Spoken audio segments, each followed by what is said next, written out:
एक एक करके करो। अंजलि की शादी कर ससुराल पहुंचने के साथ ही उसकी सास के हुक्म शुरू हो जाते हैं। हो गई शादी, बस मौज खत्म। कल से जल्दी उठकर काम पर लग जाना है। अरे माँ आज ही यहाँ आई है, इसे सब समझने के लिए कुछ दिन तो दो।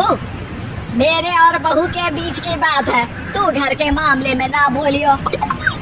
इस पर जतिन वहाँ से अपने कमरे में चला जाता है और सास अंजलि को काम की लिस्ट सुनाने लगती है। सुबह पहले घर की सफाई करनी है, फिर कपड़े धोने हैं, साथ में खाना भी बनाना है। एक की वजह से दूसरा काम रुकना नहीं चाहिए है। जी मम्मी जी ठीक है। ये कहकर अंजलि अपने कमरे में चली जाती है। अंजलि, मम्मी हमेशा बोलती थी बहू आएगी तो उनका काम हल्का होगा, पर मुझे नहीं पता था कि वो काम हल्का करने की जगह टाल ही देंगी। कुछ नहीं होता, ये सब मैं अपने घर में भी तो करती थी, मुझे आदत है, कोई दिक्कत नहीं होगी। ठीक है, पर अगर कुछ हो तो बता देना। दोनों सो जाते हैं और अगली सुबह से अंजलि जल्दी उठ के सास के बताए कामों में जुट जाती है, जिसमें वो जैसे ही कपड़े धोने लगती है तो सास वहाँ आ जाती है। अरे सुनो, ये कपड़े ऐसे नहीं धुलेंगे, सबको डिवाइड कर फिर एक एक करके अलग अलग धोने हैं। क्या एक एक कपड़ा अलग करके? एक बार में सुनाई नहीं देता क्या? वही बोला है मैंने, लग जाओ काम पर हैं? सास की बात मानते हुए अंजलि एक एक करके कपड़े धोना शुरू करती है, जिसे करते हुए आधा दिन बीत जाता है।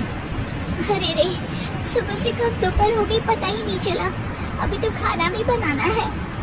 अंजलि भागते हुए रसोई में जाती है, जहाँ उसकी सास पहले से ही उसे खड़ी मिलती है।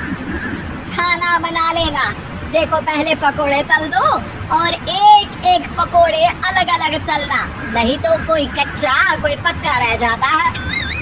सास की हर बात में एक एक की कहानी अंजलि के समझ में नहीं आती, लेकिन फिर भी वो बिना कुछ बोले काम करती रहती है। अगली सुबह फिर वही शुरू होता है और सास एक बार फिर खाने के समय रसोई में आती है। आज क्या बन रहा है? वो जतिन ने भिंडी की सब्जी, रोटी और धनिया की चटनी बोली है, इसलिए वही बना रही हूँ। अरे वाह जी वाह, बढ़िया है। पर भिंडी एक एक करके धोना, फिर टोवेल से पोंछकर एक एक करके ही काटना, साथ ही धनिया की पत्ती भी एक एक करके ही धोना। अरे पर मम्मी जी। अरे क्या पर? सफाई का ध्यान रखना आता भी है या नहीं है?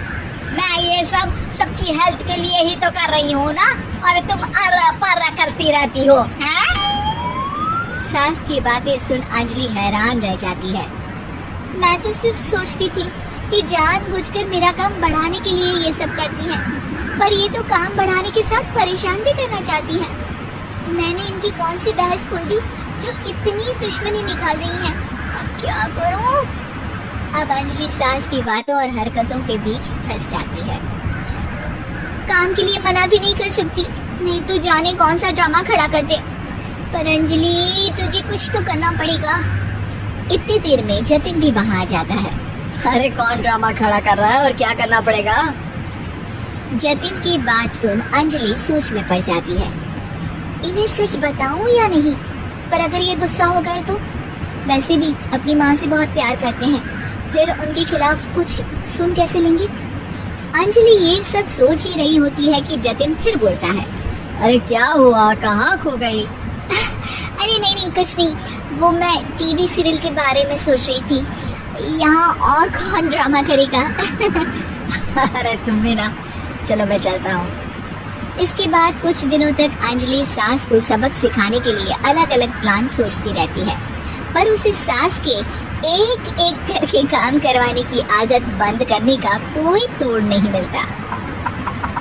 अगर ऐसे ही चलता रहा तो कहीं मैं एक दिन अपने सिर के बालों को भी एक एक करके सुलझना ना शुरू कर दूं। पगली हो गई है क्या? अकेले में क्या बड़बड़ किए जा रही हो? वैसे आज खाने में क्या है? आलू की सब्जी। तो फिर आलू को अच्छे से काट कर उसके कटे हुए कपड़ों को एक एक करके ही धोना है। बिल्कुल, इसे कैसे भूल सकती हूँ? मेरी जी का जंजाल। अरे बातें कम काम ज्यादा है। अंजलि एक बार फिर सास के कहे अनुसार काम करने लग जाती है, जिसमें सब्जी बनाते हुए उसके दिमाग में एक आइडिया आता है और वो सास को आवाज लगाती है। मम्मी जी सुनिए जरा, इधर तो आना। अंजलि की आवाज सुन सास रसोई में आती है।